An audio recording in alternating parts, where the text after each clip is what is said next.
15 సంవత్సరాల అనుభవం ఆంధ్ర, తెలంగాణ, కర్ణాటక, తమిళనాడులో లక్షల మంది నమ్మకమైన కస్టమర్ల సంతోషాలకు నిలయమైన మీ నివాసానికి అందమైన చిరునామా. మీరు తంబుర వాయిస్తుంటే, వీణ వాయిస్తుంటే చూడాలని ఉంది.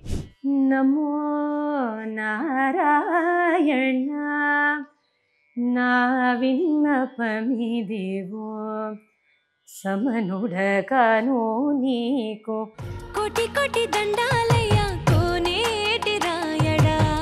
ఏ ఏ దేశాల్లో మీరు ఇప్పటి వరకు నాట్య ప్రదర్శనలు ఇచ్చారు? డేస్ బ్యాక్ వచ్చాను, మారిషియస్ వెళ్ళడం జరిగింది. అక్కడ ముఖ్యంగా చెప్పాలంటే 2 performances చేశాను హార్డ్లీ 4 daysలో. ఇంకొక దేశంకి వెళ్ళినప్పుడు మన వాళ్ళని చూసి ఆ సంతోషమే వేరు. నటరాజ స్వామి దగ్గరకు వచ్చాం కదా, 2 స్టెప్స్ ఏమైనా వేస్తారా?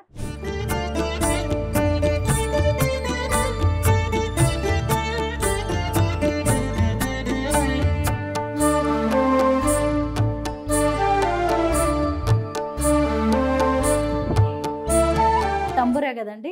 ఎస్, తంబురా. ఇది కాకపోతే ఈ తంబురాలో ఒక విశేషం ఏంటంటే, మామూలుగా తంబురాలు ఇంకొంచెం పెద్దగా ఉంటాయి యాక్చువల్లీ. ఇది బుజ్జిగా చక్కగా మా ఇంట్లో చిన్న పాపాయిలా ఉంటుంది అనమాట. కళాకారులకి విజిబిలిటీ ఉంది, కళలకి అందరూ తెలుసుకుంటున్నారు.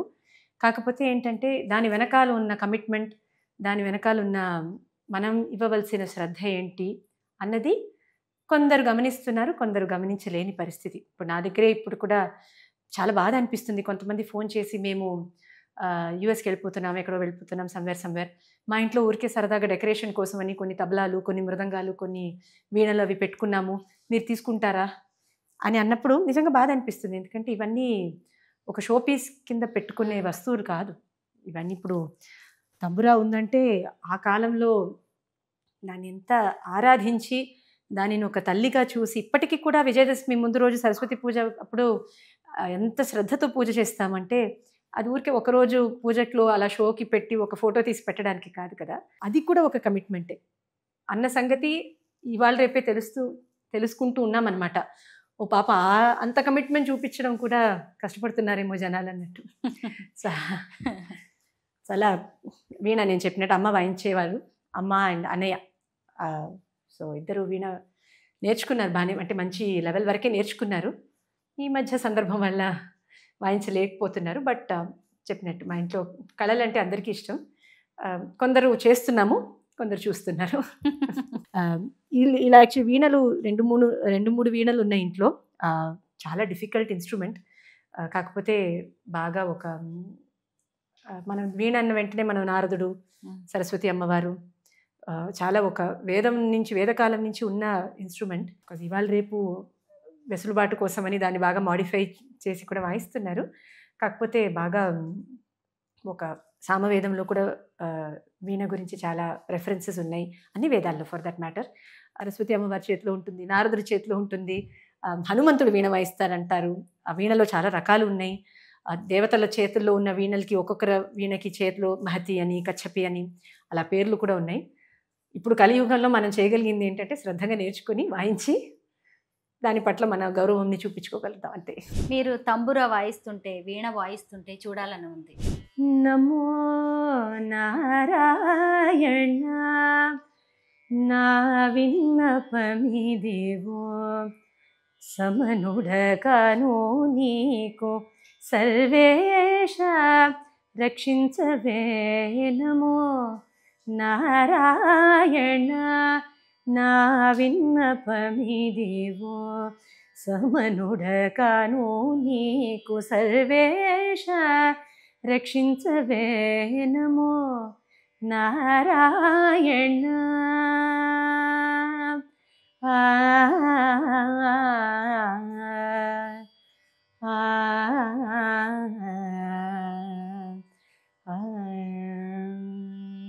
నాలంబా తవ నయవచనం చేలం త్యజతే చేటి భవామి. నాలంబా తవ నయవచనం చేలం త్యజతే చేటి భవామి. నాలంబా తవ నయవచనం.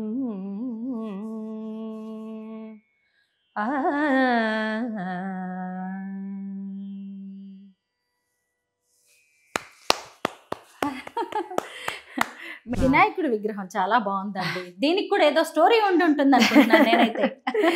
ఇది కూడా చెన్నై నుంచి వచ్చాడు ఈయన బొజ్జ గణపయ్య మా ఇంటికి. అలాగా బాగా క్యూట్ గా అనిపిస్తారు పాపం. అఫ్ కోర్స్ వినాయకుడు ఎక్కడున్నా ఒక చిన్న సంతోషం కదా, అది అందరికి. ఎలా చేసినా గానీ ఒదిగిపోయే దేవుడు అంటే వినాయకుడు. అవును, పేచీలు పెట్టాడు. అమ్మాయి ఏం చెప్తే అది వింటాడు. అలాగే భక్తులు ఏది అడిగినా గానీ ఇచ్చేస్తాడు. అండ్ పాప ఆయన అకామిడేటింగ్ నేచర్ ని మనం కూడా బాగానే వాడేసుకుంటున్నామేమో అనిపిస్తుంది. నాకు కూడా అదే అనిపిస్తుంది. ఆయన అలంకరణ దగ్గర నుంచి ఆయనకి పెట్టే ప్రసాదాల వరకు అందరూ మనకి ఇష్టమైంది మనం లిబర్టీస్ ఎక్కువ తీసుకునే దేవుడు. అవును, మిగతా వాళ్ళకి కొంచెం ఒళ్ళు దగ్గర పెట్టుకొని చేస్తాం మనం. గణపతి అని చెప్పిన వెంటనే మనం చాలా ఈజీగా తీసుకుని చాలా బంగారు తండ్రి. నిజంగా మనం దేవుణ్ణి తండ్రి లాగా మనం కొలుస్తాం కదా, మనకి ఒక బిడ్డలాగా కొలిచే దేవుడు అంటే నిజంగా వినాయకుడు. డౌటే లేదు. ఇక్కడ కూడా కనిపిస్తున్నారు ఇంకొక వినాయకుడు. ఎటు చూసినా వినాయకులు కనిపిస్తున్నారు. ఈ రూమ్ లో యాక్చువల్లీ అందరూ వినాయకుల్ని మా అన్నయ్య పెట్టాడు. చాలా ఉన్నాయి ఇక్కడ. చాలా మంది వినాయకులే ఉండేవారు. తర్వాత కొంచెం అక్కడ మిక్సప్ కూడా అయ్యి మిగతా వాళ్ళు కూడా వచ్చేసారు ఎంత కొంత. బట్ యాక్చువల్లీ ఈ రూమ్ మాక్సిమం చాలా మంది వినాయకులే ఉండేవారు ఇక్కడ. అవును, నిజమే. డిఫరెంట్ గా ఉన్నాయి ఇవన్నీ కూడా. అలా సెట్ చేశాడు. ఈ ప్రతిమలు అన్ని కూడా డిఫరెంట్ గా ఉన్నాయి. అన్నయ్యకి ఇష్టమేమో. అన్నయ్య అలా సెట్ చేశాడు. ఒక రూమ్ లో వినాయకుడు అని, ఒక రూమ్ లో కృష్ణుడు అని అన్ని చేశాడు. ఓకే, థీమ్స్ లాగా అన్నయ్యకి సరదా చేశాడు. అలా కొద్ది రోజుల వరకు కరెక్ట్ గా ఉంచుకున్నాము. ఆ తర్వాత పిల్లలు వచ్చి ఇక్కడ కూడా చూడండి ఎంత మంది వినాయకులు ఉన్నారో. ఇదిగోండి చూడండి, డిఫరెంట్ షేప్స్ లో ఉన్నారు. అసలు ఏది చూసినా భక్తి భావమేనండి. ఎలా ఉన్నా ఆయనే. ఇంకా బాగుందండి అన్నయ్య టేస్ట్ అయితే. మా ఇంట్లో ఒక్కొక్కరికి ఒక్కొక్క దాంట్లో టేస్ట్ అన్నమాట. అమ్మకి ఒకటి, అన్నయ్యకి ఒకటి. చాలా లక్కీగా కుదిరింది. స్మిత గారు, మిమ్మల్ని చూస్తుంటే ముఖ్యంగా మీ ఫ్యామిలీని అప్రిషియేట్ చేయాలండి. 100%. ఎందుకంటే మీ మాటల్లో మొత్తం కూడా కుటుంబం అంటే ఒక వ్యక్తి ఒక శక్తిగా ఎదగడానికి కుటుంబం అనేది ఎంత తోడ్పడుతుంది, ఎంత దోహదపడుతుంది అనేది మనం స్మిత గారిని చూసి తెలుసుకోవచ్చు. ఆవిడ ఇంతసేపటి నుంచి మాట్లాడుతున్నారు అంటే తనకి ఇవన్నీ నేర్పించింది చదువు, సంస్కారం, కళలు, వీటన్నిటి వెనక ఒక కుటుంబం ఉంది. 100%. మనకి భారతదేశంలో జీవితానికి ఫౌండేషనే కుటుంబం కదా, అందులో డౌటే లేదు. అండ్ కళాకారిణి అని కాదు, ఏ రంగంలో ఎవరు ఎదగాలని, ఇక్కడ ఆడమగ భేదం లేకుండా ఏ రంగంలో ఎవరు రావాలన్నా వెనకాల ఒక కుటుంబం అనేది ఉంటే అది శ్రీరామరక్ష. అందులో నాకు నిస్సందేహంగా చెప్తాను. అండ్ ఒక్కొక్క టైంలో ఒక్కొక్కరు 50-50 అనేది లైఫ్లో నన్ను అడిగితే ఎప్పుడూ ఉండదు. అది హస్బెండ్ వైఫ్ అయి ఉండొచ్చు, అమ్మ నాన్న తల్లి తండ్రి ఎవరైనా సరే 50-50 అనేది ఎప్పుడూ ఉండదు. కుటుంబంకి ఏది ఎప్పుడు అవసరమో అది అందించడమే కుటుంబ లక్షణం. సో ఎవరికి ఏది ఎప్పుడు అవసరమో అది చేసి పెట్టి ముందుకు వెళ్తుంటే లైఫ్ బాగుంటుంది. రండి కిందకి వెళ్దాం. అక్కడ ఉన్న ఫోటో ఎవరిదండి? నేను, మా అన్నయ్య అండ్ అమ్మమ్మ తాతయ్య. నేను చెప్పాను కదా మా అమ్మమ్మ చాలా ఉండేవారని. ఇది ఆ ఫోటో ఆఫ్టర్ స్ట్రోక్. పాపం స్ట్రోక్ వచ్చి రైట్ సైడ్ మొత్తం పడిపోయి స్పీచ్ అంతా పోయిన తర్వాత అమ్మమ్మ తాతయ్య, నేను, మా అన్నయ్య. చాలా పాత ఫోటో అది. అఫ్కోర్స్ పైన వెళ్తే పర్సనల్ స్పేస్ మావి రూమ్స్ అవి ఉంటాయి. కిందకి వెళ్దాం మనం. పిల్లల పెంపకంలో అమ్మా నాన్నే కాదు, అమ్మమ్మ తాతయ్య, నానమ్మ తాతయ్యల పాత్ర కూడా ఎంత ఉంటుంది అనేది కూడా మీ ఫ్యామిలీలో కనిపిస్తుంది. 100%. ఇంతకీ నా చిన్నతనంలోనే మా నాయనమ్మ గారు పోయారు. అయినా అక్కడ మళ్ళీ మా అమ్మ పాత్రే చెప్పాలి. మా నాయనమ్మ నాకు గుర్తులేరు, అయినా కూడా నాన్నమ్మ గురించి, తాతయ్య గారి గురించి అంత చెప్పి మాకు వాళ్ళ మంచి లక్షణాలు అవి చెప్పి పెంచారు. కాబట్టి మాకు ఇటు అమ్మమ్మ తాతయ్య ఇక్కడ హైదరాబాద్లోనే ఉన్నారు కాబట్టి తరచూ వాళ్ళతో బాగానే టైం స్పెండ్ చేశాము. వచ్చేసాం మొత్తానికి మీ డాన్స్ ఫ్లోర్కి. రండి. సో ఇక్కడే మేము ప్రాక్టీస్ చేస్తుంటాము, నేర్పిస్తుంటాము. నా పర్సనల్ ప్రాక్టీస్ కానివ్వండి, పిల్లలు నేర్చుకుంటారు. చిన్న కచేరీలు అవి పెడుతుంటాము. అంటే మా స్టూడెంట్స్కి కూడా సమ్టైమ్స్ వాళ్ళకు ఒక స్ఫూర్తి రావడానికి పిల్లల చేతనే చిన్న పర్ఫార్మెన్సెస్ ఇప్పిస్తుంటాము. లేకపోతే బయట నుంచి కళాకారులు వచ్చినప్పుడు వాళ్ళ చేతకి చిన్న ప్రోగ్రామ్స్ ఇప్పించి మా పిల్లలు అవి చూస్తే ఒక ఇన్స్పైర్డ్గా ఫీల్ అవుతారు కదా. సో అవన్నీ ఇక్కడే జరుగుతుంటాయి అన్నమాట. డైలీ క్లాసెస్ ఉంటాయా డాన్స్ క్లాసెస్? దాదాపు అంటే గురువారం, శుక్రవారం, శనివారం, ఆదివారం అయితే రెగ్యులర్గానే ఉంటాయి. మిగతా 3 రోజులు మాకు ఏమైనా పర్ఫార్మెన్సెస్ అవి ఉంటే దానికి కావాల్సిన ప్రాక్టీస్, లేకపోతే పిల్లలు ఈ మధ్య ఎగ్జామ్స్ అవి కడుతుంటారు కదా, సో దానికి కావాల్సిన ప్రాక్టీస్ అవన్నీ మిగతా 3 రోజుల్లో. సో 7 రోజులు ఏదో ఒకటి జరుగుతూనే ఉంటుంది. సింగింగ్ అండ్ డాన్సింగ్ రెండు నేర్పిస్తాము. కొందరు 2 నేర్చుకుంటారు, కొంతమంది ఒకటే నేర్చుకుంటారు. అది వాళ్ళ ఇష్టం అన్నమాట. 2 నేర్చుకునే వాళ్ళు 2 నేర్చుకుంటారు. అలా. స్మిత గారు, మీరు ఈ ఇల్లు కట్టి ఎన్ని ఇయర్స్ అయింది? ఆల్మోస్ట్ 30 సంవత్సరాలు. ఓకే, అంటే మీరు చాలా చిన్నగా ఉన్నప్పుడే నాన్నగారు ఇల్లు కట్టించారు. Correct. ఎందుకు అడిగానంటే అప్పట్లోనే ఇలా ఒక డాన్స్ ఫ్లోర్ ఉండేలాగా కట్టించారు. అప్పట్లో యాక్చువల్లీ చెప్పాలంటే నాన్నగారు ఒకసారి అమెరికా వెళ్ళినప్పుడు అక్కడ అందరి ఇళ్లలో కింద బేస్మెంట్ ఉంటుంది. కానీ బేస్మెంట్లో వాళ్ళు దాన్ని ఏమంటారు, టేబుల్ టెన్నిస్ కదా, బిలియర్డ్స్, ఏవో గేమ్స్ అవి పెట్టుకుంటారు. బార్ ఉంటుంది. అలా ఎంటర్టైన్మెంట్ ఏరియా, అలా పెద్ద స్క్రీన్. అప్పట్లో 90s ఇప్పట్లో ఏం పెట్టుకుంటున్నారో నాకు ఐడియా లేదు. అప్పట్లో అవి చూసి ఇల్లు కడితే అలా పెద్ద స్పేస్ ఒకటి కట్టాలి అని అనుకున్నారు. కానీ మాకు ఇప్పుడు నేను చెప్పిన ఐటమ్స్ ఏవి మాకు పనికొచ్చే ఐటమ్స్ కాదు. సో అందుకని చెప్పేసి అప్పటికి నేను డాన్స్ అప్పుడే నేర్చుకోవడం మొదలెట్టాను. ప్లస్ దానికి తోడు అప్పట్లోనే నేను చాలా చిన్నప్పుడుగానే ఎక్కడన్నా ప్రోగ్రామ్స్ అవి వెళ్ళాలి అంటే ఇంట్లో ప్రాక్టీస్ చేసుకోవడానికి సోఫాలన్నీ ఒక సైడు తోసి ప్రాక్టీస్ చేసుకునే వాళ్ళమండి. ఇప్పటి కూడా చాలా ఇళ్ళల్లో అలాగే చేస్తున్నారు, అలాగే చేయాలి కూడా. ఏం చేస్తాం. లేకపోతే ఇంకెవరు అవుట్ స్టేషన్కి వెళ్ళినప్పుడు, చెన్నైకి అలా వెళ్ళినప్పుడు అక్కడ రిహర్సల్స్ ఏమన్నా చేయాలంటే మా బంధువులు ఇంట్లో రిక్వెస్ట్ చేసి కొంచెం వాళ్ళ ఇంట్లో ఫర్నిచర్ అన్ని కొంచెం అలా సైడ్కి చేసి ప్రాక్టీస్ చేసుకునే వాళ్ళం చాలా సంవత్సరాలు. సో నాన్న అనుకున్నారనమాట, ఇల్లు కడితే కనుక ఇలాంటి ఏ ఇబ్బందులు లేకుండా డాన్స్ కోసం అని ఒక హాల్ కట్టాలి అని ఇది ఏర్పాటు చేశారనమాట. అది కాస్త నాకు ఇన్ని సంవత్సరాలు నాకు ఒక ఇదినిచ్చింది, ఒక పర్పస్. ఎక్కడ చూసినా కానీ ఎంత కళాత్మకంగా కనిపిస్తుందో మీ ఇల్లు. ఇక్కడ చూసారా అసలు ఎంత చక్కగా ఉందో ఈ డెకరేషన్. అమ్మవార్లు కదా. అవును, పిల్లలు ఇటు నుంచే వస్తారు కాబట్టి స్టూడెంట్స్ ఇటు నుంచి వస్తారు కాబట్టి వచ్చిన వెంటనే వాళ్ళకి ఒక చిన్న స్ఫూర్తిని కలిగించడానికి.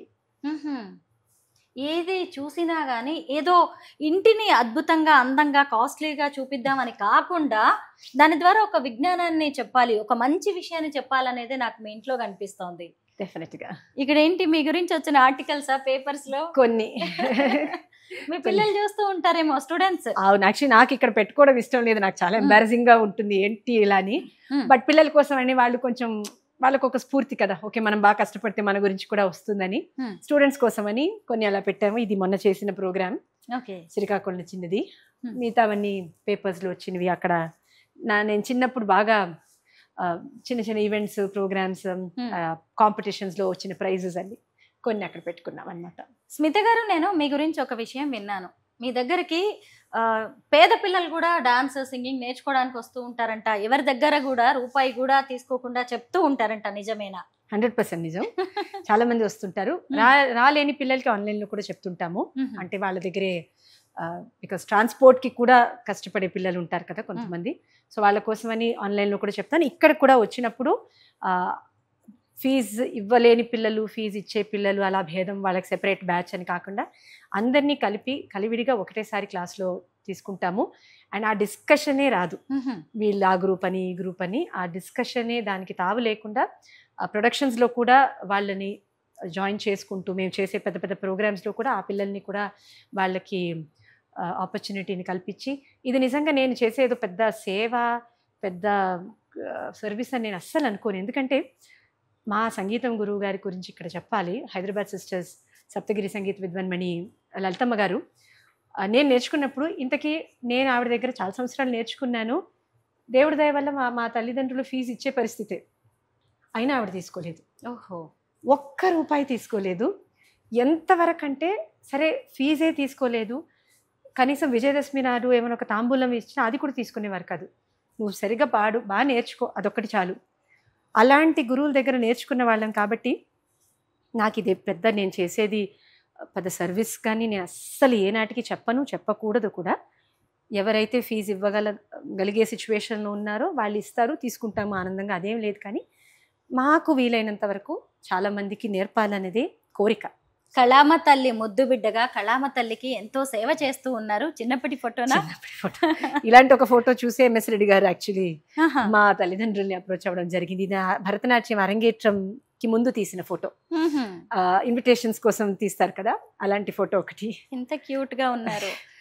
స్మిత గారు, ఎప్పుడైనా అనిపించిందా సినిమాల్లో అవకాశాలు ఎందుకు వదిలేశాను అని? ఎప్పుడు అనిపించలేదు. బాగుంది లైఫ్ మీకు, చాలా చాలా హాయిగా ఉంది. బికాస్ ఏదో నాకు నచ్చిన ఆపర్చునిటీ వచ్చింది, అయినా నేను చెయ్యలేకపోయాను, వదులుకున్నాను, పరిస్థితుల వల్ల చేయలేదు, అలాంటిది ఏం లేదు. నేను నో చెప్పిన ఆపర్చునిటీస్ అన్నీ కూడా మనస్పూర్వకంగానే నో చెప్పాను, మనస్ఫూర్తిగానే నో చెప్పాను. సో ఇప్పుడు సపోజ్ మనకి చాలా మంచి ఆపర్చునిటీ వచ్చింది, బట్ నాకు ఆ టైంలో వేరే ఏదో ఒకటి వచ్చింది కాబట్టి నేను చేయలేకపోయాను, అలాంటివి ఏమైనా ఉండుంటే మేబీ నేను రిగ్రెట్ ఫీల్ అయ్యేదాన్నేమో.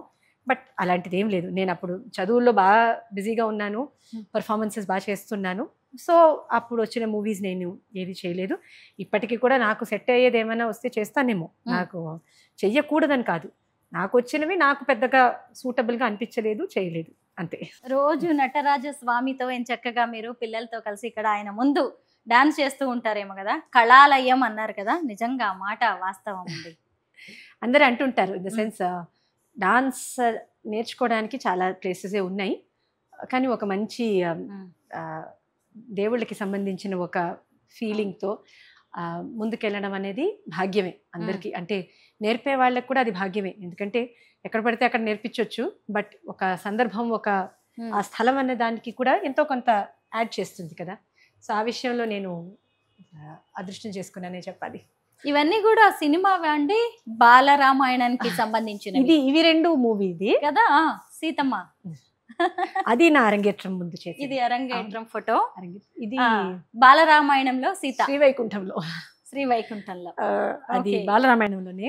ఐ థింక్ ఆ మూవీలో వన్ ఆఫ్ ద స్టార్టింగ్ లో వచ్చే షార్ట్స్ లోనే అందరూ దేవతలందరూ వచ్చి విష్ణుమూర్తిని వేడుకుంటారనమాట, మీరు రాముల వారిగా రావాలని. అప్పుడు పాద సేవ చేస్తూ ఉంటారు. కరెక్ట్. ఓ అప్పటిదే ఈ ఫోటో, అమ్మవారు వైకుంఠంలో లక్ష్మీదేవి. మా అమ్మకి చాలా నచ్చి దాన్ని ఫ్రేమ్ చేసి పెట్టుకున్నాను అనమాట. మీరే కదా సీతమ్మ నార వస్త్రాలతో. ఇంతకీ ఎప్పుడైనా జూనియర్ ఎన్టీఆర్ తో మాట్లాడుతూ ఉంటారా? ఈ మధ్య సందర్భం కుదరలేదు, చాలా సంవత్సరాలు అయింది మాట్లాడి కూడా, మరి ఈ మధ్య మాట్లాడలేదు, అంటే సందర్భం రాలేదు అందుకే. స్మిత గారు మళ్ళీ అవకాశం వస్తే సినిమాలో యాక్ట్ చేస్తారా? మేబీ. నో అని చెప్పడానికి ఏం లేదు కదా, నెవర్ సే నో. ఎందుకంటే నాకు మూవీస్ అన్న రంగం బాగా ఇష్టం యాక్చువల్లీ. పెద్దగా చూడను, కానీ యాజ్ అ ఫీల్డ్ నాకు దాని మీద చాలా రెస్పెక్ట్ అని చెప్పాలి. ఎందుకంటే ఎన్ని కళలు ఒక చోటకి వస్తే కానీ ఒక మూవీ చేయగలుగుతారు. ఆ మూవీస్ గురించి అందరు కమెంట్ చేస్తారు, ఆ మూవీ బాగుంది, ఈ మూవీ బాగాలేదని, కానీ నిజంగా చాలా కష్టపడితే కానీ ఒక సినిమా రాదు కదా బయటికి. సో అందుకని నాకు సినిమాలంటే బాగా ఒక ఆరాధన భావం ఉంది, కానీ మేబీ చేస్తానో ఏమో తెలీదు. ఇది చాలా ఒక గమ్మత్తైన ఇది. ఒక నా 13వ ఏట అనుకుంటాను, ఒక ఆర్గనైజేషన్ వాళ్ళు వచ్చి ఒక చిన్న ఆనరింగ్ చేశారు, నాకు సన్మానం. వాళ్ళు ఒక కవి చేత ఒక పోయం రాసి దీంట్లో పెట్టారు. అందులో 13 స్టాన్సాలు ఉన్నాయి, ఇంగ్లీష్ లో అలాగే తెలుగులో. ఇంగ్లీష్ లో తెలుగులో 13 చరణాలు వచ్చేటట్టు మీ గురించి, నా గురించి చేసి, అప్పుడు నా హైట్ ఇంత. ఇన్ఫాక్ట్ నాకు చాలా ఆశ్చర్యం, ఫస్ట్ అండ్ లాస్ట్ టైం నా లైఫ్ లో అలా జరిగింది. ఆ ఫంక్షన్ ముందు వాళ్ళు వచ్చారు ఇంటికి ఇన్విటేషన్ అవి ఇవ్వడానికి. నేను 13 ఏళ్ళే కదా, ఇంచ్ టేప్తో వచ్చారు.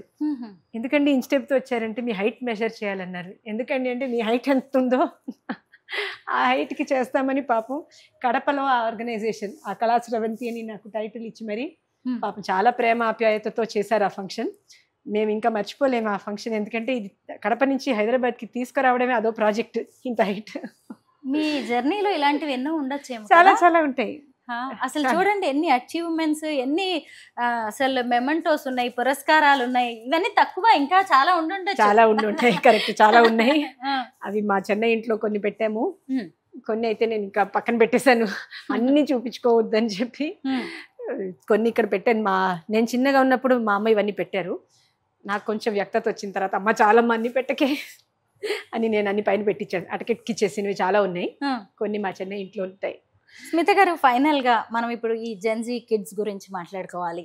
ఎందుకంటే కొంతమంది ఇప్పుడు ఈ కళలు నేర్చుకుంటున్నారు, డాన్సింగ్, సింగింగ్, కానీ మీలాగా ఉన్నంత ఈ డెడికేషన్ లాంటివి కనిపించట్లేదు. ఎక్కడ తేడా జరుగుతోంది? తల్లిదండ్రులనే చెప్పాలమ్మా. ఎందుకంటే పిల్లలు ఫిల్మ్, అన్ఎక్స్పోజ్డ్ ఫిల్మ్ లాగా కదా, మనం ఏది ఫోటో తీస్తే అది వస్తుంది.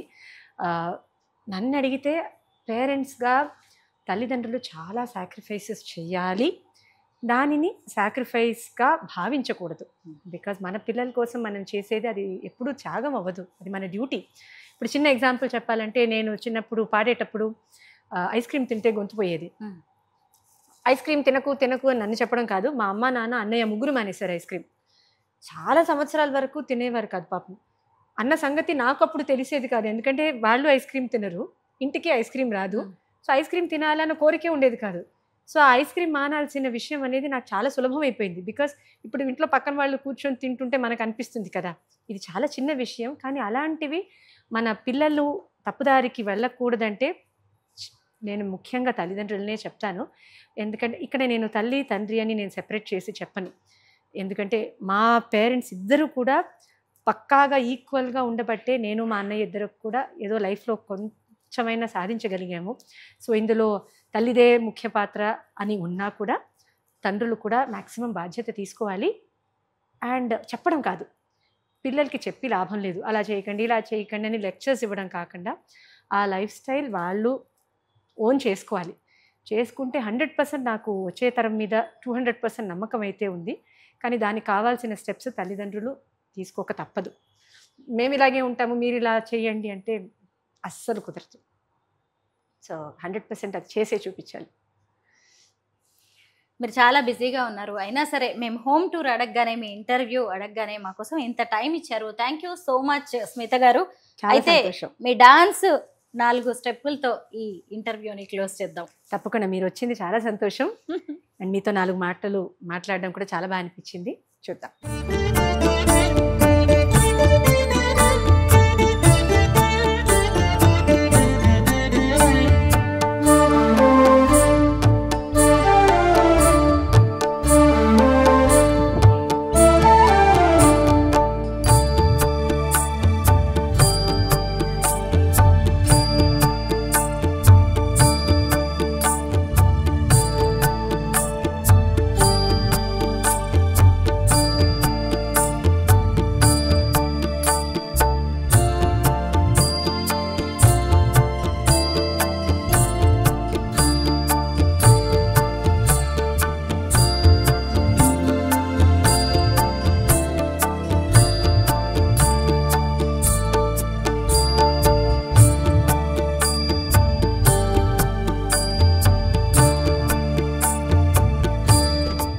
సుమన్ టీవీలో మీ పర్సనల్ అండ్ బిజినెస్ ప్రమోషన్స్ కోసం కింది నెంబర్కి కాంటాక్ట్ చేయండి.